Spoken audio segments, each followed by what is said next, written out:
ಯಾರೋ ಒಬ್ಬ ಅನಾಮಿಕ ನಮ್ಮ ಗೈಡ್ ಇರ್ತಾನೆ. ಅವನು ನಮ್ಗೆ ಗೊತ್ತಾಗಲ್ಲ, ಅವನು ಯಾರು ಅಂತ ನಮಗೆ ಗೊತ್ತಾಗಲ್ಲ. ನಮ್ಗೆ ಅಲ್ಲಿವರೆಗೂ ಅವ್ನು ಗೊತ್ತೂ ಇರೋಲ್ಲ.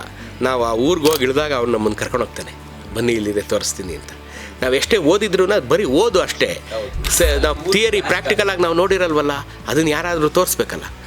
ಸೊ ಅವ್ನು ತೋರಿಸ್ತಾನೆ. ಸೊ ಈ ರೀತಿ ಎಲ್ಲೂ ನಮ್ಗೆ ಹೋಗಿದ್ದು ವಾಪಸ್ ಬಂದಿದ್ದೇ ಇಲ್ಲ ಬರೀ ಕೈನಲ್ಲಿ. ಇಲ್ಲಿ ಇಲ್ಲ. ಓಕೆ, ಯಾರಾದರೂ ಒಬ್ಬರು ಸಹಾಯ ಮಾಡೇ ಮಾಡಿರ್ತಾರೆ. ಅನ್ನೋನ್ ಅವರ ಆಶೀರ್ವಾದ, ತಾಯಿ ಚಾಮುಂಡೇಶ್ವರಿ ಮತ್ತು ಮಹಾರಾಜರ ಆಶೀರ್ವಾದ ನನ್ನ ಕೈ ಹಿಡಿದು ನಡ್ಸ್ಕೊಂಡು ಹೋಗ್ತಾ ಇದೆ. ಎಲ್ಲೂ ವಾಪಸ್ ಬಂದಿದ್ದಿಲ್ಲ. ಅವರೇ ಕರ್ಕೊಂಡು ಹೋಗ್ತಾರೆ, ಶೂಟ್ ಮಾಡಿಸ್ತಾರೆ, ಟೀಗೆ ಕೊಡಿಸ್ತಾರೆ, ಊಟ ಹಾಕ್ತಾರೆ. ಯಾರ್ದೋ ಮನೇಲಿ ಊಟ ಮಾಡ್ತೀವಿ ನಾವು. ಯಾಕೆಂತಂದರೆ ನಾವು ಬೆಳಗ್ಗೆ ತಿಂಡಿ ತಿಂದುಬಿಟ್ರೆ ಊಟ ಎಲ್ಲಿಂದ ನಮ್ಗೆ ಗ್ಯಾರಂಟಿ ಇರಲ್ಲ. ಸೊ ಎಲ್ಲ ಹೋಗಿರ್ತೀವಿ, ನಮ್ದೇನಿರುತ್ತೆ ಐಡಿಯಾ, ಒಂದು 3 ಗಂಟೆ 3:30 ವಾಪಸ್ ಬಂದ್ಬಿಡ್ಬೋದು. ಅಥವಾ ಅಂದರೆ ಅಟ್ಲೀಸ್ಟ್ ಒಂದು ಹೋಬಳಿಗೆ ಹೋಟೆಲ್ ಸಿಗೋ ಕಡೆಗೆ ಬರ್ಬೋದು ಅಂತಿರುತ್ತೆ.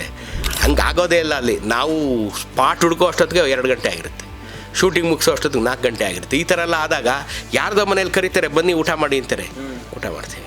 ಯಾರ್ದೋ ಮನೇಲಿ ಎಳ್ನೀರು ಕೊಡ್ತಾರೆ, ಯಾರ್ದೋ ಮನೇಲಿ ಟೀ ಕೊಡ್ತಾರೆ. ಅದು ಎಲ್ಲರ ಮನೆ ಆತಿಥ್ಯ ಸ್ವೀಕರಿಸ್ಕೊಂಡು ಬರ್ತೀವಿ ನಾವು.